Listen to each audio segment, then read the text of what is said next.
Welcome to This Explainer. We're going to embark on a really sweeping cinematic journey today through the opulent and honestly highly secretive history of Yıldız Palace.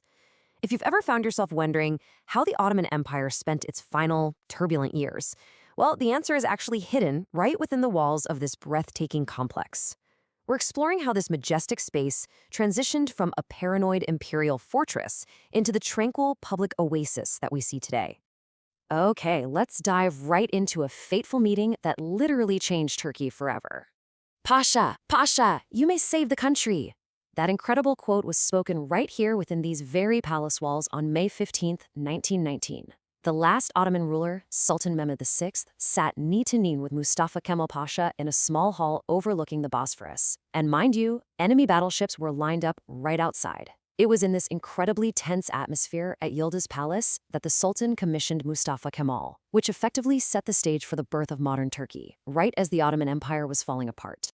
To truly understand the gravity of this place, imagine sweeping high above the Bosphorus, looking down at an imperial city hidden within these lush, rolling forests. Unlike other palaces that sit totally exposed right on the water's edge, Yildiz establishes this majestic, incredibly secluded presence overlooking the bustling waterways of Istanbul. It feels way less like a single building and more like a hidden kingdom tucked into the hills, sprawling across a massive 500,000 square meters. Section 1. Istanbul's hidden imperial palace, an imperial city. Let's get into it. So, this sprawling estate actually evolved organically across centuries. It started out as a dense Byzantine forest before becoming a royal hunting ground for Suleiman the Magnificent. Later on, it was shaped into a lush, romantic retreat for the Valid sultans, the queen mothers. But the real game changer? That happened in 1877. Sultan Abdulhamid II was profoundly terrified of a seaside attack on the exposed Dolmabahce Palace, so he moved his entire court up the hill to Yildiz. He completely transformed it into a walled, highly secure administrative fortress. Unlike the massive, singular block of Dolmabahce, Yildiz evolved into this sprawling complex of scattered, eclectic pavilions. And the crucial point here is the sheer, staggering scale of life inside. At its absolute peak under Abdulhamid II, this self-contained city housed an unbelievable 12,000 people.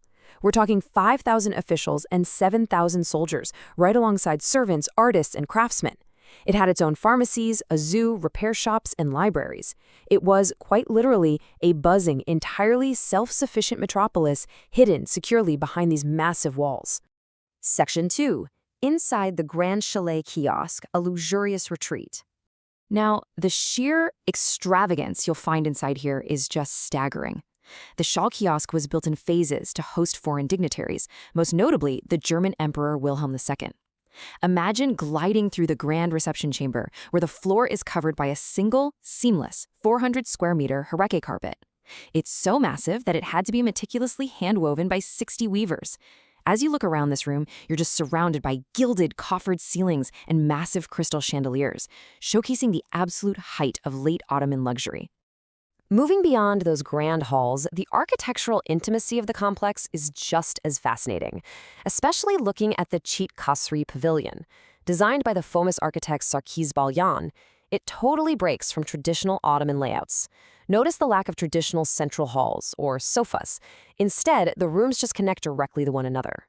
The exterior features these neo-Baroque facades decorated with faux stone elements that mimic traditional Turkish Islamic stalactites and tassels. Inside, it boasts unique fabric-covered walls and vaulted ceilings, really proving that Yildiz was a true testing ground for modern, eclectic architectural techniques. Section 3. From fortress to public park, a space transformed. There's this really profound historical dichotomy woven into these grounds.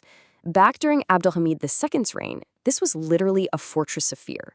He ruled in deep isolation, relying on the Hafiyed Teşkilatı, which was this vast, complex, intelligence spy network that sent thousands of daily reports, or journals, to the palace.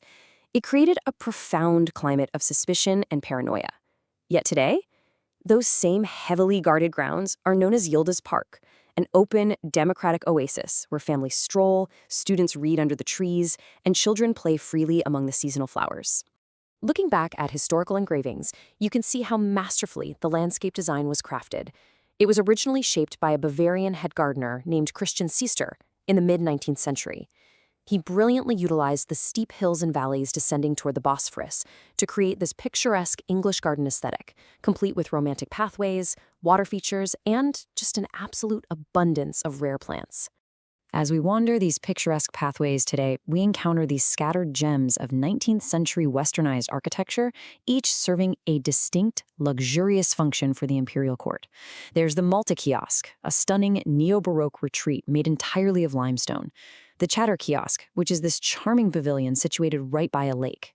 Further along, you'll find the Yildiz porcelain factory, bizarrely but beautifully built to resemble a medieval European castle just for the Sultan's amusement. And of course, we can't forget the Yildiz Theater, a private opera house where the Sultan entertained guests under a magnificent dome ceiling painted with stars.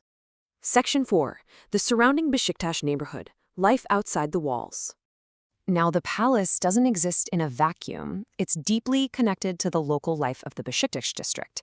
Just outside the gates, you'll find charming cobblestone streets, historic wooden Ottoman houses, and bustling local tea gardens. Today, the palace stands as a silent, majestic neighbor to the artisans and everyday citizens of Istanbul, seamlessly blending its imperial past with the city's incredibly dynamic present. Section 5. A timeless Istanbul skyline. Sunset over the empire. As the golden hour fades, we watch the massive Yıldız complex, this final administrative center of a fallen empire, slowly recede into the twilight. It is such a stunning visual, watching the weight of centuries of history quietly blending into the vibrant modern Istanbul skyline.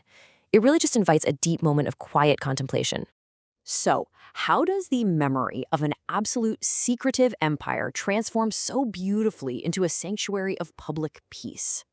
I want to leave you with that final thought to ponder as you reflect on the accidental yet deeply magnificent journey of Yıldız Palace. From a paranoid walled fortress housing a massive spy network, all the way to a breathtaking public park where Istanbulites go to find peace.